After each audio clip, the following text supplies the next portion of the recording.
I was fortunate enough to work on season 1 as an assistant designer. So I was part of that creative world with Ellen and John G. We created this amazing platform, and they luckily gave me this whole world to be able to kind of develop on for season 2. Initially, everything always starts with scripts and then discussions with Chris Van Dusen, the showrunner, and Shondaland. For me as a designer, I look at fabrics first off. That's my influence for any of my designs, because that lends the way of how you're going to make a costume, how it's going to drape, how it's going to sit.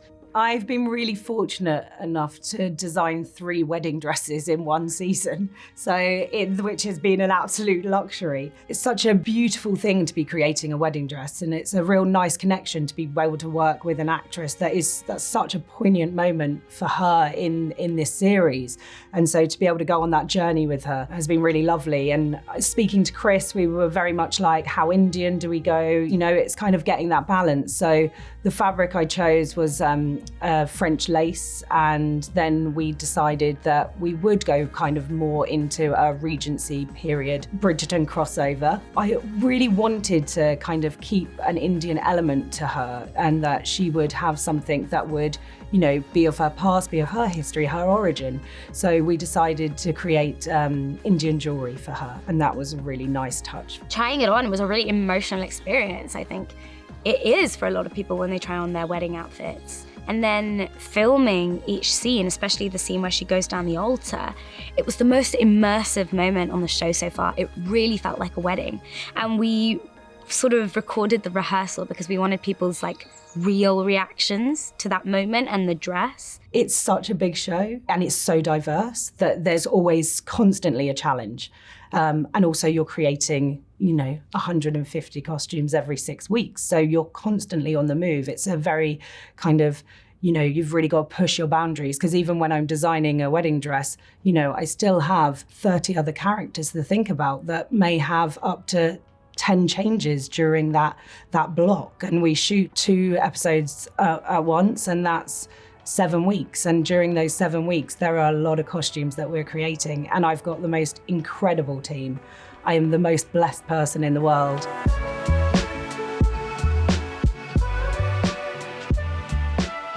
So the wedding was always going to be really important, but until I got the script, I then realized that it was set over 1 episode. So then we were like, wow, this is 1 costume for the majority of the cast, which is really unusual for Bridgerton. We had 25 principal actors, and we had 130 supporting artists.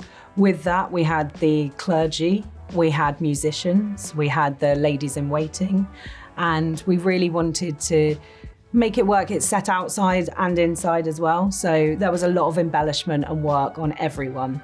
I decided to dress all the men in evening wear because I thought it'd give a really kind of clean look. Sophie's team and Sophie herself, like the attention to detail when I go into my fittings. I try on a jacket and I think, yeah, this feels like the same as my others, great, it looks like it looks great. And they'll come up with like 6 things that they want to change, and then I'll come back like a couple of days later, try on again, and I'll just be like, oh my God, this feels great. And they're like, yeah, we've done all the adjustments that we wanted to do. When you have Anthony and his bride at the altar, I just wanted this really kind of monochrome look.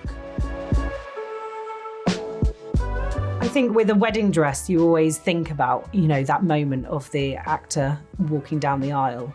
And that's why I wanted the dress to be as long as possible. And also we then added a veil as well to kind of bring in this drama. I wanted as much drama as possible. So to have this amount of fabric as she runs out really kind of emphasize the drama of the scene, you know, the emotion of it as well. So when I'm designing, I think of those things because I want to add drama into that emotion that she's going through. And I think that's where costume helps.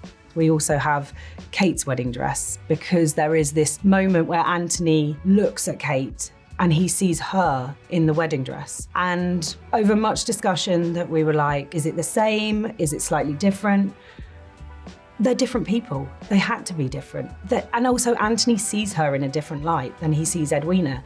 Edwina is this softer character. With Kate, I kind of wanted to make her look sexier. That's kind of his wish, you know, he's lusting over her. It's about his thought process and how he sees the difference between this beautiful Edwina in this softer manner and then this sexier Kate that he's lusting over. So to lower that neckline and show a bit more skin on the arms, really kind of, it's giving you Anthony's thought process in a split second.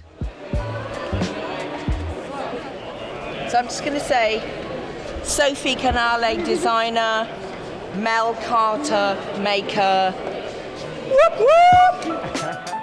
Our costume designer and a goddess among women, an incredibly thoughtful and gifted and smart creator of looks for the whole scene.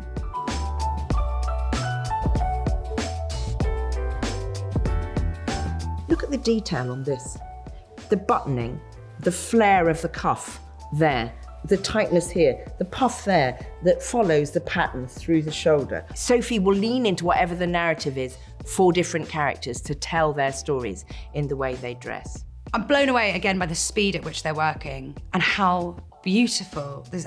In fact, this dress that I'm wearing now, when I had a fitting in it, I cried because I couldn't believe I was wearing something this beautiful, and they made it so quickly, and it's so stunning. Like, I've never worn, I don't wear stuff like that. For the wedding, all of us together next to each other as well, the intelligence of the palette, and you feel like you're at a wedding because you're wearing an appropriate thing for a wedding.